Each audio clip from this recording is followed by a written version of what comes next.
అసెంబ్లీలో BRS party శాసనసభ్యులు చేసినటువంటి వాతావరణం కలుషితం చేసే విధంగా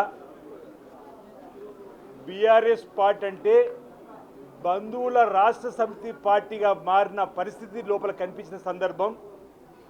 ఓవైపు ఇదే కేటీఆర్ గారి పైన ఏసీబీ కేసు నమోదయ్యే క్రమంలో ఈ ఫార్ములా రేసుకు సంబంధించిన దానిలో కేటీఆర్ గారు బయట మాట్లాడుతూ ఏం చేసుకుంటారో చేసుకోండి, ఏం పీక్కుంటారో పీక్కోండి అన్నటువంటి కేటీఆర్ గారు నిన్నటి రోజు ఏదో సందర్భంలో అసెంబ్లీలోని చర్చకు సిద్ధమనే మాట. ఏం పీక్కుంటారో పీక్కోమని కాంచి చర్చ వరకు వచ్చిందంటే దానికి గల కారణాలు ప్రజలందరూ కూడా గమనించాలని కోరుతున్నాం. ఓ వ్యక్తి కోసం మీ పార్టీ ఉన్నదా? ప్రజా సమస్యలపైన మీ పార్టీ పనిచేస్తుంది, ప్రజలకు సమాధానం చెప్పాలనుకుంటున్నాం.